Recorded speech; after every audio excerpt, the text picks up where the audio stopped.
Welcome to this episode of Focus on Growth. I'm Tom Dorley of Sage Partners. I'll be your host today. We're continuing our discussion of how to deal with the massive changes that have hit us technologically, politically, demographically, social media, all of these coming together, any one of which could create difficulty for us to work through. It is the fog of change analogous to the fog of war. Today, my host is going to be Jeff Jacoby. Jeff is a distinguished journalist from Boston Globe, among other places. And in all honesty, I've been an avid follower of Jeff for many years, and I read his column, Arguably, in the Globe regularly. Welcome, Jeff. Good to talk to you. Good to have this chance to meet in person. So as I read Arguably, you take what I call these gray issues and try to bring some insight to them. So first of all, talk about what is your intent? Are you really trying to bring insight? Are you trying to change people's minds? And then secondly, how the heck do you get so many three a week over all these months and years? How do you get these articles? How do you find them? How do you pick the topics? Well, I've thought for the longest time, I've been in this business now as a columnist for the Boston Globe. I started in February of 1994. So we're coming up on, God help me, 32 years next February. And before that, I was writing opinion pieces, editorials for the Boston Herald, which back then, as you know, the number 2 paper in the area, but back then it was a more important number 2 paper. I was doing that for 6 or 7 years. So I've been writing commentary and opinions for what's 32 and 6, so 38 years. And I will tell you, even after all this time, I continue to try to bear in mind that my ideal reader, the person that if there was one ideal individual that I'm communicating with, it's not someone that I necessarily agree with. It's not someone that I want to fight with. My goal is always to try to communicate with a reader who may or may not agree with me on any given issue, but who's at least open to hearing a reasoned argument. I have colleagues and I read a lot of other columnists, some of whom clearly are only interested in preaching to the choir. I've never really understood the value of preaching to the choir if you're interested in making converts.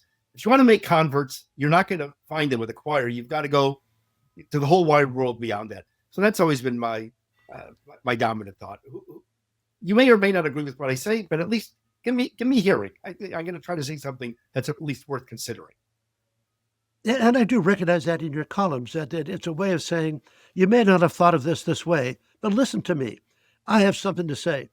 So the first topic we're going to pick up today goes by a couple of fancy words, or at least popular words. One of them is called affordability. But it is sort of the personal economics and how it affects us. And I have the opinion right now that obviously there's some issues around affording, for example, healthcare, everybody's problem. Or if you want to send your kids, your grandchildren to college, the cost of college. So there's some things where affordability is a big issue, but I think it's overblown. And I like to talk about how it is we can sort of share ideas to get a different way of thinking about affordability. Let me set the table a bit. I go back to the presidential election of 1992. George H.W. Bush, his first term, and by the way, his only term, up against a young governor from Arkansas, of all places, Bill Clinton. Clinton had a spectacular help from James Carville. And Carville had this great idea that was, in fact, actually inaccurate, but I think it sold the election. You see, Bush did have a recession partway through his term. But by the time the election was coming around, we had recovered. The economy was, in fact, booming. And yet, James Carville said, hey, folks, it's the economy, stupid. Well, in fact, it wasn't the economy. The economy was just fine. It didn't matter. That message stuck, and it made it very difficult for Bush to win. And of course, he didn't. Are we in the same sort of situation today where this question of affordability is perhaps not totally inaccurate, but overblown? One of my issues of interest is history. I read a lot of history, especially American history, American political history. Affordability, I think you could expand to say just generally economic issues, economic concerns. Right. That's a perennial. That has always been a theme, or virtually always been a theme in American political campaigns. One of the great differences, so in that sense, today is no different than 1992, no different than 1837. it is, but a couple of things are very different from what it was like a century ago. For one thing, there's a much more elaborate uh, uh, social welfare uh, network to protect people when they run into severe economic distress. The panic of 1837, there was no, there was no, there were no food stamps, there was no, no government programs. So in that sense, Americans and voters today are far more stable and far more better protected than was ever the case. But the I think we both recognize that nobody goes through their life thinking about, well, how does this compare with 50 years ago or 100 years ago or 150 years ago? You're focused on what you're used to. And if you go to the store and prices are higher or the sizes are smaller, and you hear all this talk about inflation, there's often a tendency on the part of a lot of voters blame the politicians, blame the people who are in power. But I wonder what you think about this. It's true, the recession by the end of George Bush Sr.'s term had already ended. The same, by the way, was true 2008. By the end of his son's term, when Barack Obama came to office, the crash of 2008 notwithstanding, it was over, and the trajectory was already moving up. One huge difference, though, that I think has changed not only discussion about this issue, but discussion about every issue, and even the way we discuss issues. And I'm sure it's been a topic that you've dealt with in 100 different ways on the podcast. Is that back then there was no social media. The internet was barely understood by by even experts weren't thinking about it. Now we live in a world dominated by the internet and by the digital revolution, and it might have been possible in 1992 to put commercials on TV that could shape the way people thought about the upcoming election. So James Carville does this. It's the economy's stupid idea. And TV commercials or radio spots were enough to make the difference. Now, TV and radio are almost irrelevant because the internet has taken over and social media has taken over. And people walk around with little screens all the time from which they get their information. And, those of us who know young people, children, grandchildren, they don't read newspapers. They don't turn on the CBS Evening News to find out what's happening. It's coming to them from X or from Instagram or from TikTok. It's just an entirely different universe of how ideas are communicated. And like every other kind of a technological change, it brings good things and it brings bad things. And to me, that has been by far the greatest engine of change, I would say, of my lifetime. Yeah, no, I think you're right about that. And working with our corporate clients, we talk about the fact that social media has scaled. And because it's scaled, a small number of people can have enormous impact, fringe people. And so what we try to do with our corporate clients is to say, you got to figure out what you worry about, what your core values are, and you forget about those off things. But man, social media is an incredible distraction. And yeah, I think there's some good things to it, but to me, and sort of, I still, one of the things I like to do when I travel, I love to go to hotels that have an actually physical newspaper, because I get my news from the Boston Globe or the Wall Street Journal. On you. You should be getting it home delivered, just like I do. I suppose I should, right? And I suppose there's a delivery boy out there who's saying, "What the hell? That guy should be helping me out." But nonetheless, I just sort of read it more, and so it's a foreign concept. But you talk about sort of this idea of affordability. It really is personal economics, right? What affects me. But as I think about it, the Farm Bureau and Walmart said the cost of Thanksgiving this year was 5, maybe even 10% lower, and it was about 25% lower than it was a couple of years ago. Thanksgiving is cheaper, and that's sort of a kitchen table issue. Why are we not capturing that? Why are we sort of struggling with the fact that everything is overwhelming? Tom, I think it goes back to what we were saying before. People people don't go through life putting their own immediate experiences in larger contexts, by and large. I mean, you could say that's the job of columnists, and that's the job of podcast hosts. That if last year you paid, $8.99 a pound for turkey, and this year you're paying, $9.49, that's, at least on the sticker, that's up, even though given inflation, you might actually be paying a little bit less.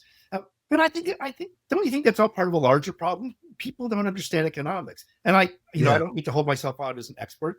I did study right, economics formally. I don't have a degree in economics, right. but over the years, I have found myself over and over again. One of the topics that I often find myself, the type of topic that I often find myself wanting to write about, are issues with an economic, or you might say affordability or financial Right. flavor to them, about which people have very strong emotional feelings and tend to have very little clear understanding. And I often find myself drawn once again to trying to write a piece that says to them, yeah, I know you think that if the government decides what the lowest hourly wage at which someone can be hired at, that's a good thing. I know that it sounds appealing to say the government's going to raise the minimum wage and thereby give lots and lots of poor people an increase in their salary. I know it sounds like that on the surface. Let me explain to you why it doesn't work that way. The government can't decide what somebody's labor is worth. And if the government forces employers to pay more per hour, more than it's worth, it will inevitably mean that people will lose their jobs. And this has happened every single time there's been a minimum wage increase. Just an example of an issue where people have strong emotional reactions. But when you look at it in the light of economics and logic, it often takes on a very different aspect. Yeah, and I think that is a challenge. So breaking through, trying to sort of give people some enough perspective so that they understand it. Another issue like that you talk about a lot is rent control. Rent control is one of those things that, gee whiz, why don't we put caps on how much the guy can charge for that apartment, and therefore it'll be more affordable. Fact is, it works the opposite. It is exactly the wrong thing to do because it causes all sorts of perhaps unintended consequences that mean fewer apartments available, fewer houses available, fewer poorer maintenance of the houses, all that sort of thing. So there's another issue, right? That's yeah. When I wonder what will happen 4 years from now when voters in New York City, having lived under their new socialist, mayor, and experience his policies, we'll see how many of them actually manage to get through, into implementation. But one of the things that Mamdani is calling for in New York City is, rent control across the board. Right. And again, it's an issue where people who haven't thought about it very much, or who perhaps who are not property owners themselves, or who may be renters, they think, yeah, my rent is too high. There was a guy who ran for president on a party a couple of years ago called the Rent is Too Damn High Party. People think, yeah, my rent is too high. Make the government prevent my landlord from raising prices, from raising the rent. But turn it around. If you're the property owner, if you're the landlord, if you're responsible for maintaining this property, and you can't earn enough revenue to make it worth your while to maintain the property, to make improvements, what alternatives are you left with? You let the property, deteriorate. You go longer between repairs. If you were thinking about acquiring another property and turning it into rental housing, you think, you know what? Forget that. I'm not going to do it. It's one more example of one of my frequent themes over the years. When the government decides that it's going to solve a problem, over and over again, it seems to end up making the problem worse. Yeah, and compounding that is this idea that once you do something, it is hard to undo it, right? So you put in a program that perhaps has some beneficial aspects, but eventually, perhaps the program sort of isn't working anymore. But try to unwind it. Didn't Ronald Reagan once say something like, the closest thing in this universe to immortality is a temporary government program, something like that? No, I think that's right. So we're struggling with the fact that people don't know economics very well to understand what's going on. So the specific example of that is that in the Economist article that we shared, the other day, they talk about the fact that in the post-COVID time period, inflation was high, and people's income was not growing up fast enough. So in fact, their buying power was being reduced, and the number was perhaps around $3,000 a year, which is a pretty big impact for some normal person. Today, actually, the economy is doing much better.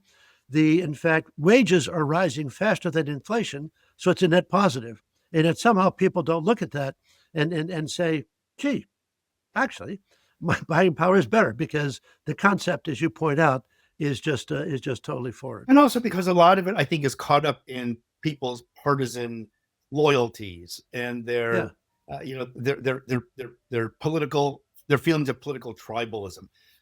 If you're a loyal Democrat, then whatever happens under a Republican administration, you're going to be more likely to accept a negative spin, and vice versa. If you're a loyal Republican and there's a Democrat who's in office, then no matter what happens in the economy, these things can always be spun pro and con.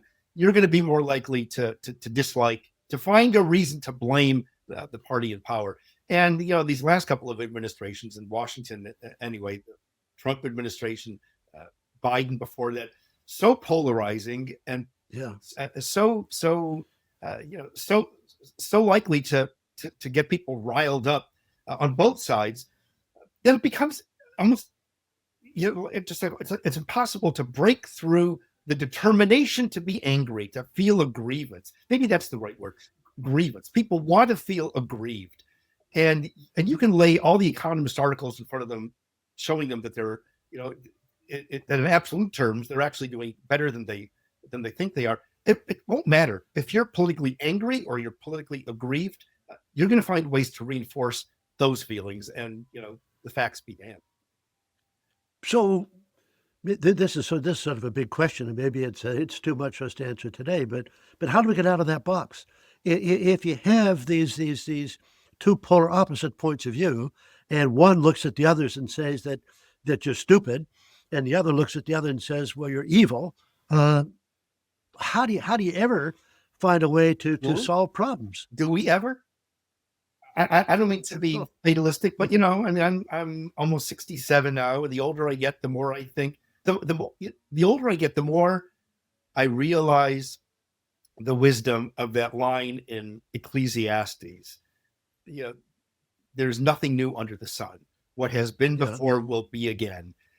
Right. And when the author of Ecclesiastes wrote that 3,000 years ago, was he not really expressing a sentiment that has always been true? There are changes. Things do happen. Yeah. Technology changes. New ways of communicating come about. Right. The explosion of capitalism in the 19th century, Right. it enabled a lot of people to get, to live much more successful lives. Not everything stays terrible, but human nature, I think, fundamentally doesn't change. And Right. in a way, it's depressing for someone like me who spent his whole career trying to influence the way people think about things, to realize, ultimately it's just, like a ripple in the pond. Somebody might notice today what you wrote, and then, by tomorrow they've already forgotten. So I don't mean to be, to be too hopeless about it, but I'm not really sure that there's a fundamental way to change the way people react to their lives, to the world around them, other than to raise them differently from childhood. And that's a much bigger question than. And so one of the things that I see happening, so I'm an undergraduate from Penn State, graduate from Columbia, and in both institutions, there are professors who are teaching a course about how you deal with polarization, and I think that's great. And at Columbia, it's a embedded course within the regular, it's 6 sessions, a short course, that sort of thing. At Penn State, it's a full semester course. But they're talking about how you have to understand that people can look at the same information, not disinformation, not misinformation, but the same information. If they have a different worldview, can come to different conclusions.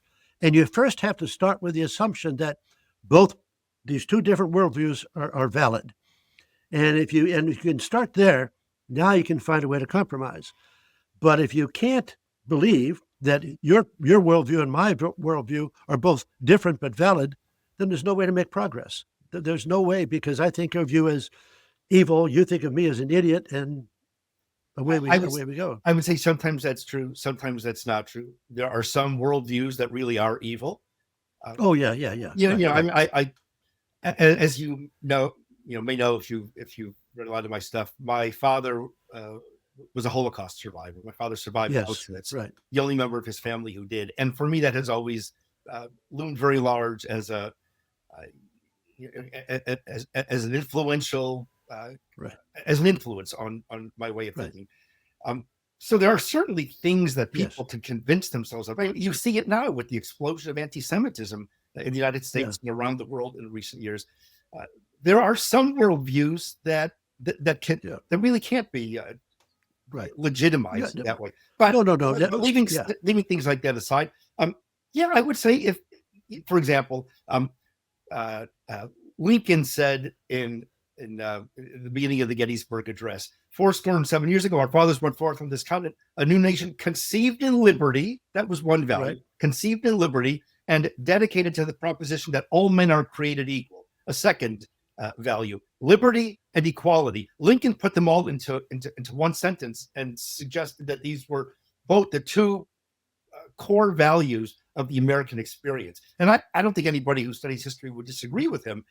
And yet, when you take a step back and you think about it, liberty and equality are two very, very different worldviews. And if you're Yes. primarily concerned on maximizing freedom, then almost by definition, you have to accept and even embrace the idea that equality will be diminished and that people won't all be able to be equal. Right. Conversely, Right. if your focus is on the importance of equity and keeping people as equal as possible, then that inevitably has to mean less freedom. So that's a good example of the balancing act of the tension that two perfectly legitimate and reasonable worldviews sometimes engender. There's no way around it. And that's why you have conservatives and why you have liberals, why you have Republicans, why you have Democrats, why you have people who love my columns, people who hate my columns. I mean, that's and why we have discussions like this.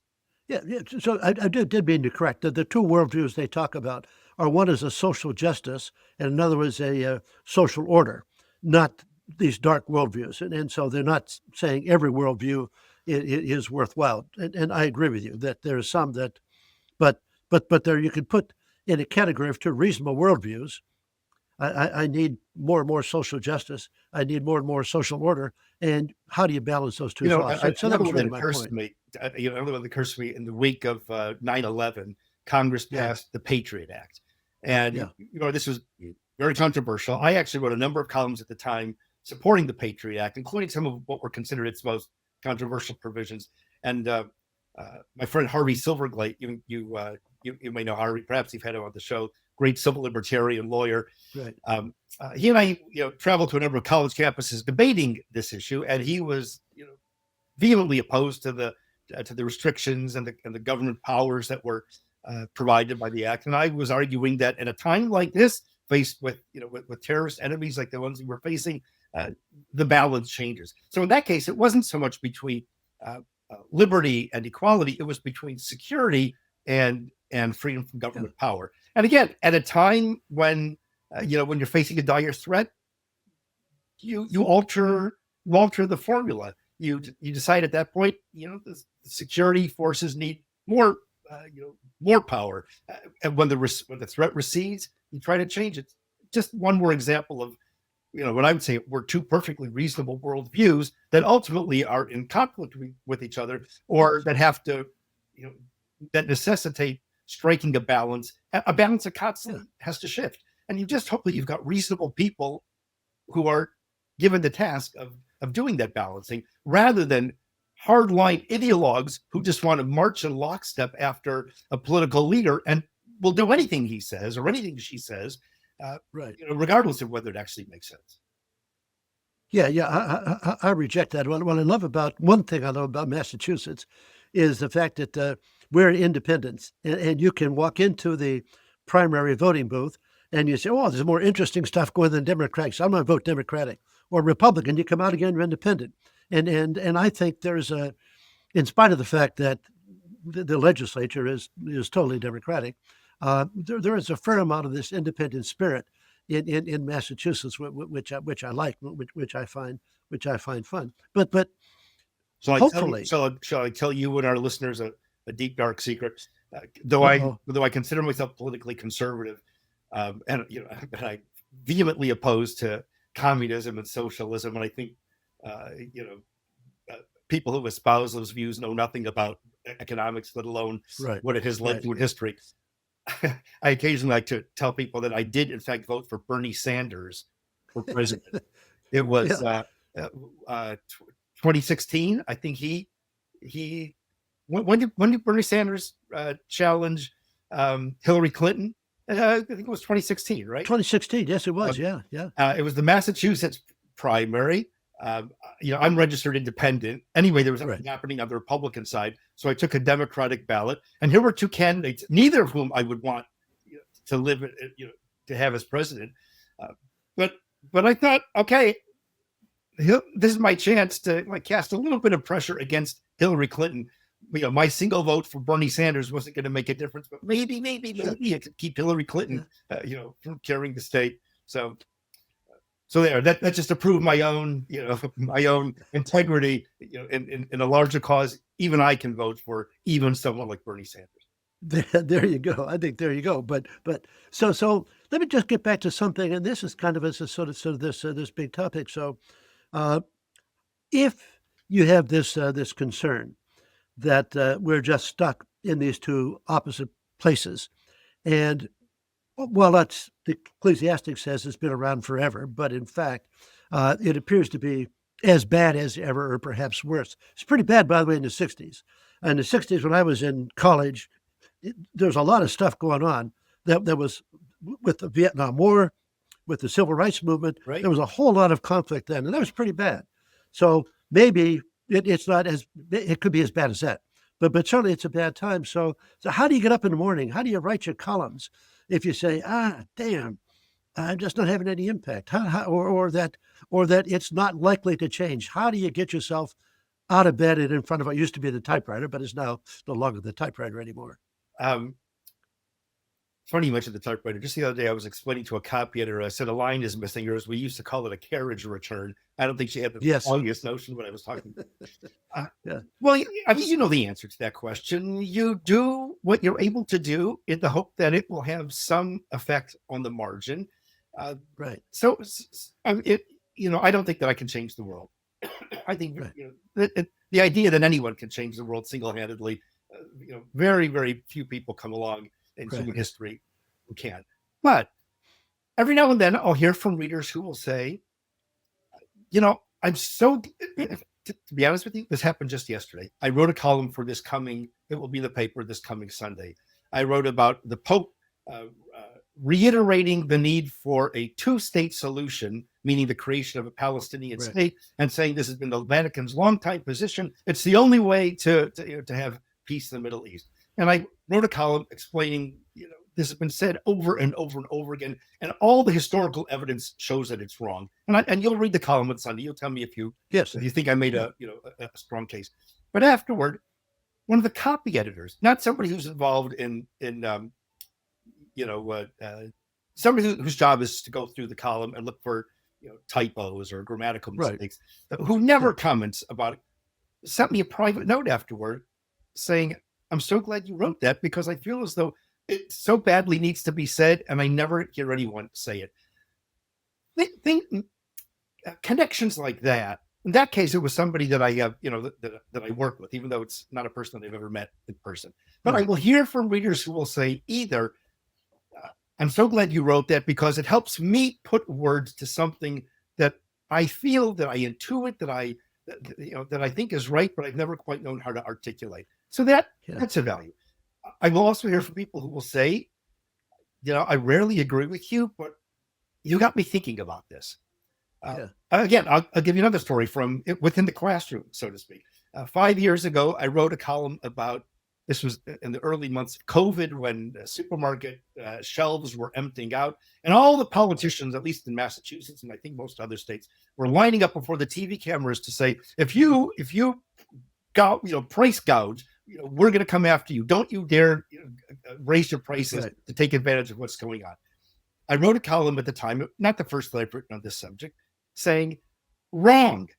If there's a crisis, if there's a dire shortage, if there's a rupture in the supply chain, you want vendors to raise their prices. That's exactly what they ought to do. Not because it's evil, not because they're greedy, but because otherwise there's no incentive for anyone to modify how much of a product they're trying to purchase, nor will there be any incentive for producers to to increase their the amount that they make available to the retailer. And a brand new editor had just taken over. This was somebody that I still work with, who got in touch and said, I have to say, I had never thought about that before, which was surprising to me. This was a educated, talented, gifted, long, journalist of many years standing, and this was a new idea for him. So that's another answer to your question. Sometimes I have the feeling it's worth doing because I'm exposing some readers to something that to you and me might be obvious, but there are always people who are hearing it for the first time, and that's not to be dismissed either. So that kind of reminds me, because you're talking about nuance there, the old line that says, the internet is where nuance goes to die. And certainly that's true of social media. But I think that what that strikes me is that you do actually have impact. That your column, I've often felt, I learned something and I thought of something different. But you just gave two examples, which says that, was it 9,000 people or 90,000 people or 1 million people? But a couple of people, you put an idea in there, and those things this is the chaos theory, right?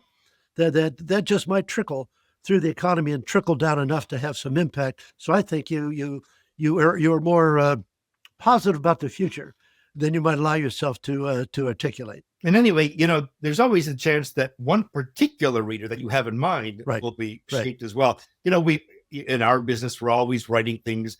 Such and such a politician ought to do such and such a thing. I'll tell you one quick one. I'm not sure how much time we have left.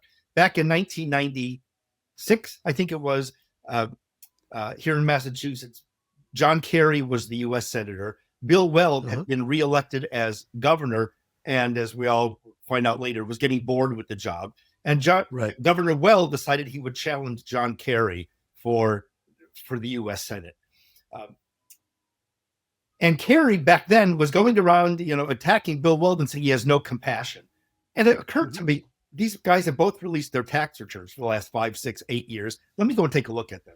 And you probably won't be surprised to hear John Kerry, the big talker about compassion, turned out to have given approximately nothing to charity, or at least have declared nothing to charity. Right. Whereas Bill Weld had given, I think it was 15% of his gross income over the previous 8 years to charity. So I wrote a column and laid out all the numbers. And basically the bottom line was, maybe before you go around preaching the need for others to show compassion and to show how concerned, and expressing how concerned you are, maybe you ought to dig into your own pocket first, Senator Kerry.